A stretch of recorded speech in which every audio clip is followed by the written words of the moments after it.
Welcome back. It's that time of the week where we talk WSL. Delighted to say, joined by Rosie and Mollie Kmita. I checked their name 15 times. Great. I got it the right way around because I'm useless. Guys, great to see you. Good to see Fantastic. you. Thanks for having us. Thanks for coming in. Really appreciate it. Loads to talk about. Arsenal. First of all, what a result in the Champions League that was. Oh. I mean, Rosie, start with you. What do you make of it?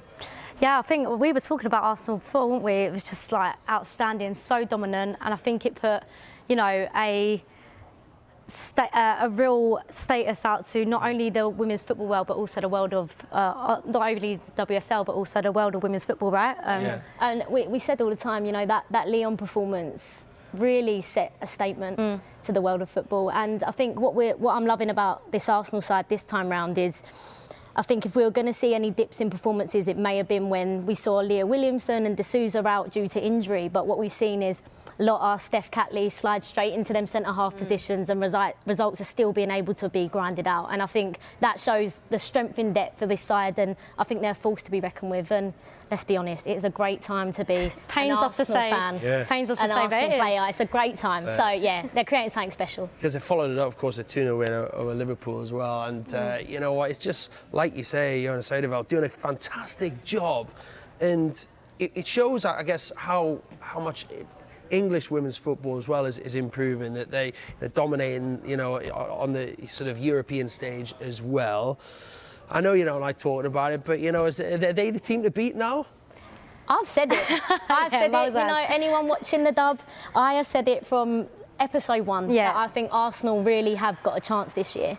Rosie's going with the Blues. I'm still back in Chelsea. But I am. We'll have these little rows about it. I have said from day one, I think Arsenal really, if it's going to be a season they win it, it will be this season. Yeah, some games those between those two coming up. But yeah, I mean Chelsea. Then let's talk about them because they also impressed in the Champions League. They beat PSG and then followed it up with a 2-0 win over Brighton as well. You know, enjoying their performances as well. Yeah, definitely. I think, you know, the fact that they saw all of their rivals' results come in thick and fast before they played that PSG game as well. You think if they're not a top side, that would probably shake them off their performance a little bit. But I truly believe Chelsea, they're a team that focus purely on what makes them successful, and they focus purely on themselves. And I think they showed that in that PSG result. Does it give them the edge that they've done it? You know, they've done it before, and their players know what it is to sort of go on and sort of, you know, get to finals and win. Yeah, 100%. I do think that. I think that it gives you confidence, right? To know you've been there, done it, got the T-shirt, got the trophy. It's almost like, not arrogance, but a little bit to say, you know, we've been here, we've done this, almost knock us off our pedestal, and it'll be a hard task for any team, but I am back in Arsenal. I've got to say it. I've got to say it. She'll put that in every answer, by the way. I've got to say it. As you admit that. There's a lot of good teams in the league, though, isn't it? And Manchester United have started the season really well as well. I think 100% record's still intact, isn't it? Have they improved a lot since last season then? Do they look like they've stepped up at another level? Yeah, do you know what I think we're seeing this season from this Manchester United side is more mature performances. Yeah. I really think they've improved in the summer. Mark Skinner's done tremendously well in some of the signings he's brought in. One for me that I have to point out, Maya Le Tissier, I think, has been the missing piece to that puzzle. She's slotted right into Millie Turner, and we say all the time, it's like she's been playing at United for years. She's only just joined, but the way she's come in and really been the difference, I'm excited to see where this Man United side will go in the seasons to come. Yeah, shown a lot of maturity, hasn't she? Yeah, we're all still such on a high, aren't we, from women's football generally in this country anyway, after the Euros and, you know, the England result and the players in that competition. But England star Lauren Hemp was on target as Manchester City beat Spurs 3-0. Starting to show signs that they're beginning to click as well. Yeah, definitely. You know, they were so dominant against Spurs at the weekend, if anyone watched. And there's no doubt there were questions around this Man City side going into the season. Obviously, they did lose the likes of Kira Walsh, Lucy Bronze, Caroline Weir, but the way that the existing players have really stepped up and marked their stamp really on this season has been amazing. Laura Crooms, a prime example. She's stepped in place, and now City rely upon her to perform week in, week out, and she's been amazing so far. So, yeah, this City side, I'm really excited to see how they get on moving forward. And I know that you guys, I mean, we've talked about there, obviously, Arsenal, Chelsea, Manchester United as well, and Manchester City. But I know you're going to be focusing a little bit on the dub later on West Ham. Yes. who've made a decent start. Yeah. So they want to watch as well? Definitely. I think, you know, a lot of people look at West Ham as a little bit of an underdogs and they doubt them going into the season, Mole. I knew she was going to do this. I knew she was going to do this. Mole did doubt them going into the season. On the first episode of the dub, I might have said that I think West Ham are going to struggle this season. I might have said that. But they're proving me wrong. Yeah. They had some great results. No, they have. And, I think your point's valid, right? They lost a lot of great players going into the season, but what they've done really, really well is replace well. And you can see that in their performances. Obviously, they beat the likes of Villa, Everton and Reading in 3 of their first fixtures. And, you know, that's amazing starts for West Ham and this side. But, you know, me being part of West Ham back when I was playing and things like that, they really have this culture within the club that regardless of whether they go into games as underdogs, they'll come out with 100% fighting spirit. And that's what they go into games with. And you can see that showing in their performances now. That's paying off, isn't it, for them at the moment? Definitely. That's a great little insight, that, as well. A couple of wider issues as well in the game at the moment.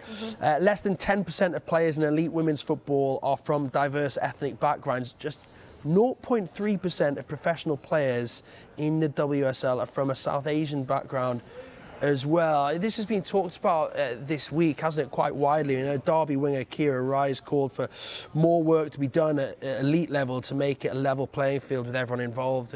And obviously, it has to be a game for everyone. Why do you think that these stats have sort of come to light this week, guys? Yeah, I think, you know, there's always work to be done in this space, right? There's no denying that. But I do think we've made huge strides within the last 2 or 3 seasons. Right. I know the PFA are doing an amazing job at the moment, introducing campaigns like the AIMS campaign, where they're focusing on looking after players of an elite level of a South Asian heritage. They've then got the See It, Achieve It campaign that are going on at the moment that highlights role models in the game. You know, these campaigns are out there, these provisions are out there. I think the real job now is making sure that the awareness is getting out to South Asian players, and also parents of young girls to know that, right, there is help and there are provisions out there in your local areas. Go and take a look at them, you know. And I think there's been great strides in the right direction to make good change happen. And parents have got a role to play here, encouraging you. I've got 2 daughters, you know, just encouraging them to play football and get involved. Sort of wherever in the world you're from, you know, football's a sport for everybody, isn't it? Yeah, it is, but it's also important that it's accessible. And I think that the work that the FA are doing more recently in the emergent talent centres that they've created means that now those programmes and provisions that Rosie touched on are more accessible. They need to be going into more diverse communities to ensure that those players and parents are becoming more educated and they can see pathways for their young girl to succeed in the sport. Yeah, it's really fun. Crucial. Yeah, great exercise, a great everything, you know, camaraderie, all the things that come 100%. with. And role models. We say growing up as young Asian females in the game, there was no role models for us, and I think it's so important to always shine a light on diverse people that are leading in their fields, because ultimately that's what's going to change perspectives and that's what's going to allow young people to believe that they can be in those positions one day. Absolutely right. A couple of great role models yourselves. Look, QPR's Manisha Taylor as well said that the elite women's pathway is neither diverse nor representative of the demographic of England. Got a point, you have to say?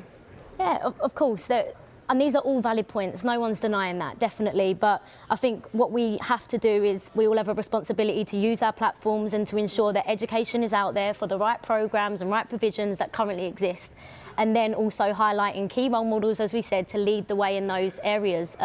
Support is definitely needed, we're not denying that, but it's about using these platforms in the right way so that parents are also being educated, because as you touched on there, parents are key in this too. Yeah, absolutely. All right, guys, I really appreciate your time. We're remembering you've gone Arsenal, you've gone Chelsea with regards to the title race, so we'll obviously get you back on towards the end of the season. Look forward to the dub as well. When's the latest one out? When we look out for that? Well, you've got to watch it on every Thursday on Snapchat, the dub. Our latest one will be out this week, and if you want to hear more about West Ham, we've got a bit in there about Pernell Harder this week, so yeah, tune in. I certainly will. Thank you so much. Thank you so much. Cheers. See you guys. Great to see you. And here is proof of exactly what we've just been talking about. The Dub WSL Snapchat show, available on Snapchat. For those of you cool enough to have it, get involved and watch that. Highly recommend it.